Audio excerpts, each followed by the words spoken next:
And we're going to go all the way to the East Coast for this one. We got a battle between Virginia Tech and Virginia that happened on Saturday. Now, Virginia, for all intents and purposes, Virginia, their season was done no matter what. Virginia was a team that was playing for one thing and one thing only, and they were playing for pride.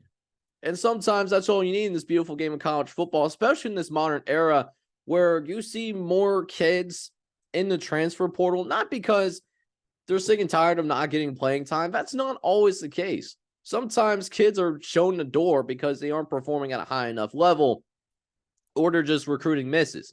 It happens. Virginia Tech, on the other hand, they were playing for a little bit more. Virginia Tech, sitting at 5-6 going into this game, they were playing for the right to be bowl eligible as well. And for Virginia Tech, that's a positive sign, seeing that this was a team that started just 1-3 in the conference play. That includes losses to Marshall, might I add. Marshall was a little bit of a disappointment in the Sun Belt, might I add. Still bowling, though.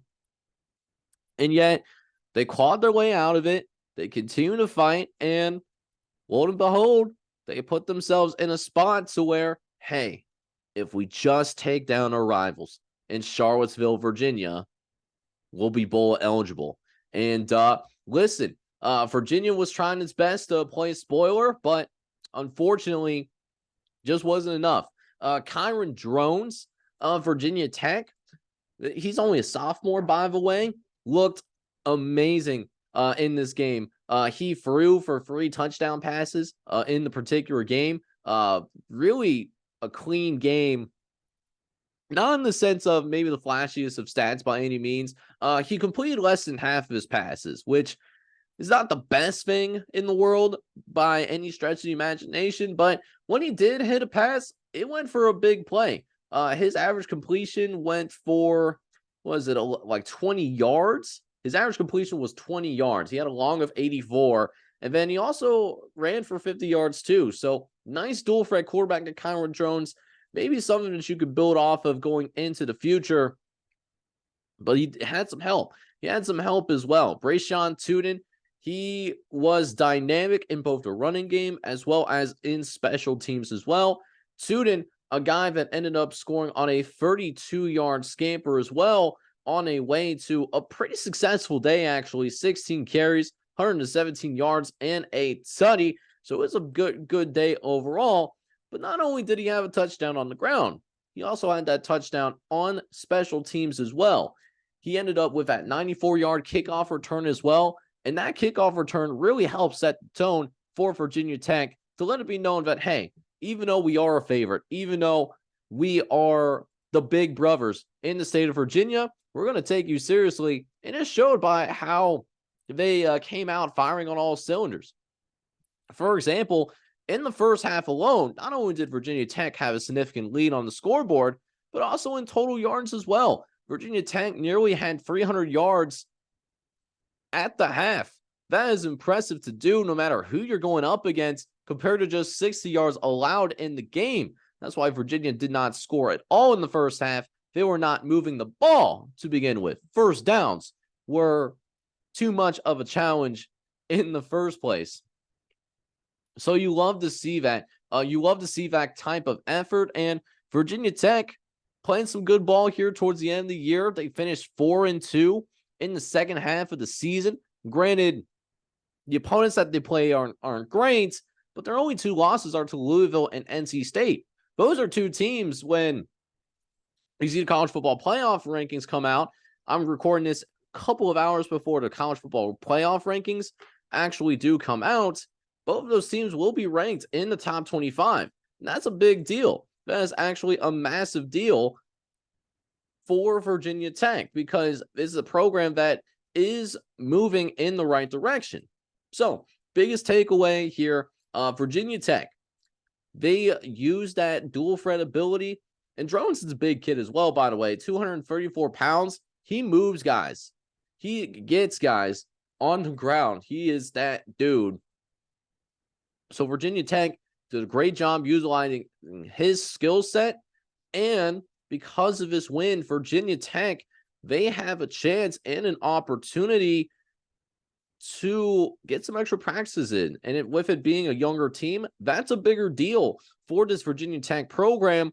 We'll see the Hokies come out and we'll see how they do in their bowl game. It's a program that has a passionate fan base. They are looking for Virginia Tech to be competitive, not just competitive, but to be one of the top flight programs in the country once again, like they were back in the 2000s. And when Virginia Tech is one of the best in college football, that's a good thing for college football because pound for pound, Virginia Tech does have one of the best home field advantages in college football. The Enter Sandman is simply a tradition that is completely and totally unmatched in my opinion. And I'm speaking as a guy that grew up in the Midwest. So Virginia Tech, their fans do travel well. Right now, CBS has Virginia Tech going to the Military Bowl. They would take on Memphis out of the American Conference if that prediction and projection does end up holding up. So not a far drive from Virginia Tech to Annapolis, Maryland.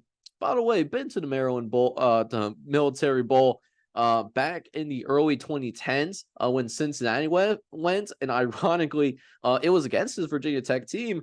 Passionate fan base, so I know that firsthand.